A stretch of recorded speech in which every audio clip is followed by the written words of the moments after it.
وَمَن يَتَوَكَّلْ عَلَى اللَّهِ فَهُوَ حَسْبُهُ، اور جو اللہ پر بھروسہ کرے اللہ اس کے لیے کافی ہو جاتا ہے، اس کی ضروریات کا وہ خود کفیل ہوتا ہے، اور اس کے کام اس کے ذمہ کرم پہ ہوتے ہیں، کو ہو کے دیکھے اس کا۔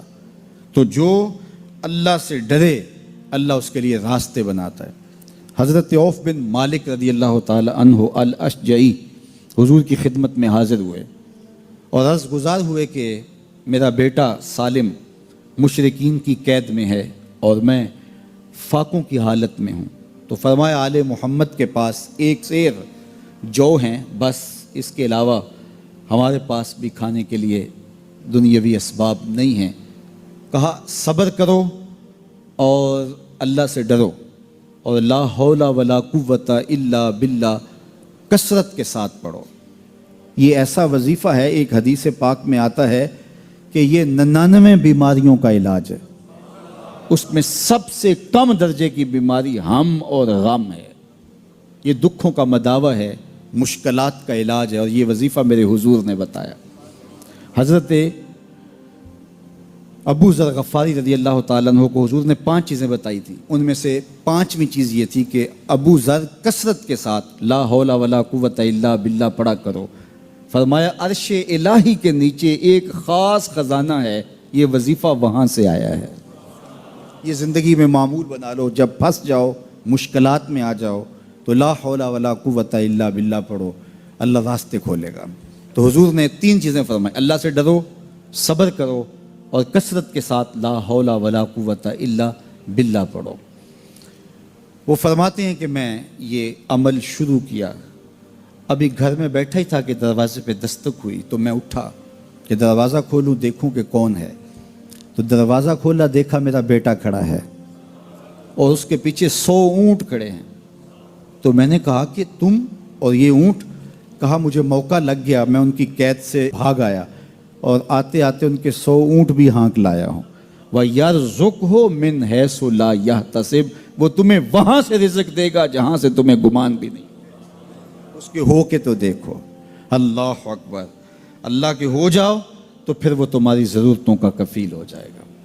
فرمایا حضرت عبداللہ ابن مسعود رضی اللہ تعالیٰ عنہ نے کہ کسی شخص کو فقر و فاقہ آ جائے تو وہ لوگوں کو بتائے کہ میں آج کل بڑے مشکل حالات میں ہوں، ہر وقت لوگوں کو بتاتا رہے تو اس کی مشکل بڑھے گی، اس کی مشکلیں آسان نہیں ہوں گی اس طرح۔ اور اگر وہ اپنی اس مشکل کو کسی سے شیئر نہ کرے بلکہ مصلی بچھا کے اپنے رب سے کہے کہ مالک فقر و فاقہ آ گیا ہے اور اس کا علاج تیرے پاس ہے، اس مرض کا مداوع تیرے پاس ہے۔ تو حضرت عبداللہ ابن مسعود فرماتے ہیں کہ رسول کریم نے فرمایا جلد یا بدیر اللہ اس کو مالا مال فرما دے گا۔ یہ بھی کبھی کر کے دیکھو، مشکل آ جائے، فاقہ آ جائے، مصیبت آ جائے، کسی سے نہ کہو، صرف اپنے رب سے کہو، پھر دیکھنا اس کی کرم نوازیوں کا می کیسے برستا ہے۔ فرمایا اللہ پر بھروسہ کرنے کا جو حق ہے اگر وہ تم ادا کر دو، وہ تمہیں ایسے رزق عطا کرے جیسے پرندوں کو عطا کرتا۔ ہم تو دکان پہ جانا ہوتا ہے، فیکٹری میں جانا ہوتا ہے، ہم اپنے کاروبار پہ جانا ہوتا ہے، نوکری پہ جانا ہوتا ہے، مزدوری پہ جانا ہوتا ہے، ہمیں پتہ ہے کہاں آج صبح جانا ہے، لیکن پرندوں کو کوئی پتہ نہیں ہوتا کہاں جانا ہے، راس المال بھی نہیں ہوتا، لیکن صبح نکلتے ہیں، شام کو کبھی بھی خالی پیٹ نہیں آئے۔ بن توکل پنچھی اڑ دے، خرچ نہ پلے زیرا ہو۔ گھر سے خالی پیٹ نکلتے ہیں، جب واپس آتے ہیں تو پیٹ بھرے ہوئے ہوتے ہیں، اور پھر جو ان کی ضرورت ہوتی ہے اللہ وہ ساری ضرورتیں پوری کرتا ہے، جو ضرورت ان کی ہوتی ہے۔ یہ شیر کتنا گوشت کھاتا ہے اللہ روز اسے دیتا ہے۔ یہ ہنس روزانہ سچے موتی کھاتے ہیں، اور آپ مارکیٹ میں لینے جائیں لاکھوں روپے لگا کے تولے ماشے کے حساب سے آپ خریدتے ہیں، پھر بھی آپ کو یقین نہیں ہوتا کہ یہ سچے ہیں یا 2 نمبر ہیں۔ اور ہنس دنیا پہ کروڑوں جانور پائے جاتے ہیں، روز کھاتے ہیں، صبح بھی، شام بھی، دوپہر بھی، پیٹ بھر کے کھاتے ہیں، اللہ روز انہیں عطا کر۔ کہا اس پہ بھروسہ تو کر کے دیکھو، وہ تمہاری ضرورتوں کا کفیل ہوگا۔ اس پہ بھروسہ کرو گے وہ تمہیں وہاں سے دے گا جہاں تجھے گمان بھی نہیں ہوگا۔ ارشاد فرمایا جو اللہ سے ڈرے اللہ اس کے لیے راستے کھول دیتا ہے، اور اللہ اس کو وہاں سے دیتا ہے جہاں سے اسے گمان بھی نہیں ہوتا۔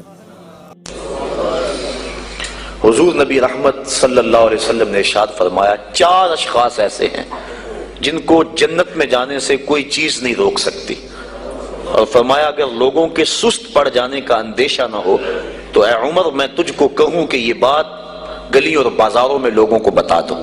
اور پھر حضور نے ان 4 اشخاص کا تذکرہ کیا۔